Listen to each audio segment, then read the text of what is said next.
What's up, Halo Zone? Parkatron here, and welcome to the first episode of my new show called The Real Life Show. This is going to be a show where I talk about topics submitted by you guys as subscribers, about real life things, not necessarily about Halo or gaming or anything like that. I thought with my age, which is 30, I have a bit of an advantage over the other commentators in that I have some more life experience, I guess you would say.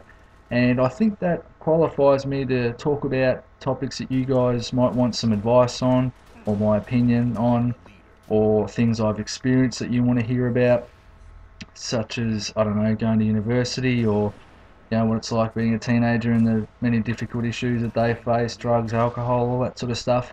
Anything you guys want to talk about and think other subs would want to hear me talk about, please let me know in the comments section. Or if you really want to get my attention, send me a message on YouTube, and I read all my messages and I try and read all the comments on my Halo Zone videos. So yeah, let's get into it. First of all, this is a game of Team Slayer on the map Asylum, one of my favourite maps, mainly due to the fact that it was from Halo 2.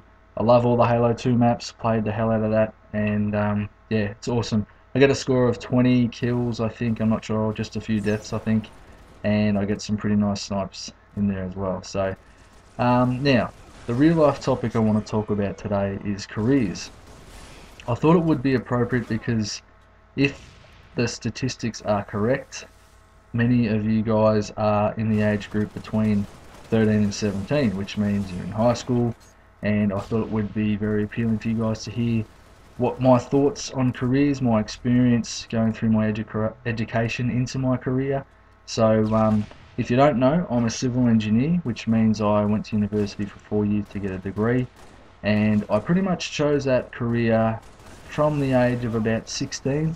I wanted to be an engineer. My grandfather was an electrical engineer, but he was very intelligent, very creative, and he was really inspiring for me. And unfortunately that year he passed away from cancer, and I remember doing a talk or a speech in class about a career path that we thought we would want to go down, and once I researched it a little bit and started talking about it, I knew I wanted to be an engineer.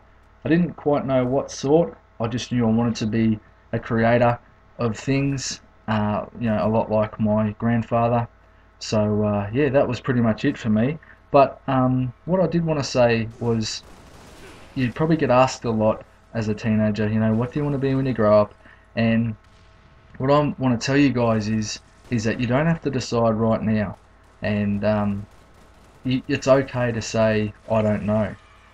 A lot of people, teachers, parents, try and force their kids to choose a career path early on, so they feel comforted by the fact that you know what you're going to do. So you might want to be a police officer, so the parents and the teachers feel comfortable in that, they know after school you're going to go to police academy and get trained up and all that sort of stuff. Or if you want to be a doctor, you're going to go to medical school, or you get what I'm saying.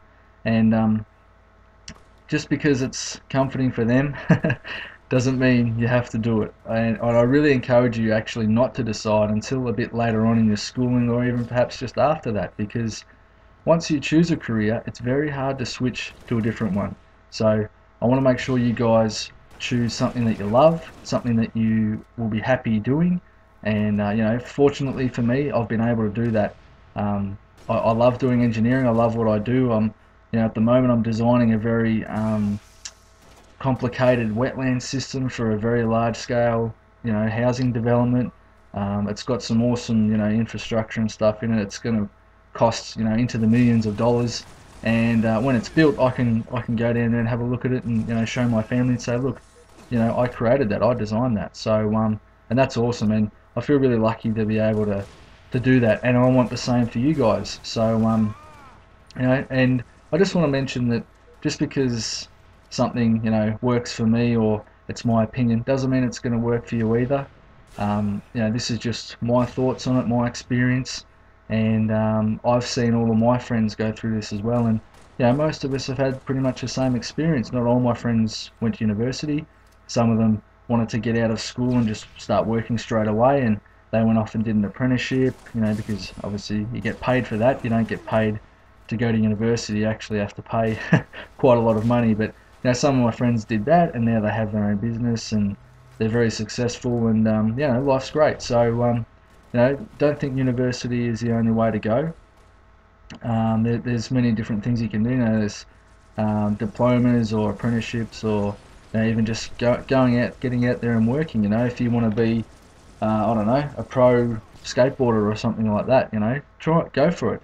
Do what you love. That's the main thing I want to say to you guys is try not to choose a career because you know it's something your parents want for you, or your teachers or anything like that. You really need to do what makes you happy. If it's a low paying job but it's going to make you happy, I can tell you from experience that job satisfaction is much more important than money. Way more important than money.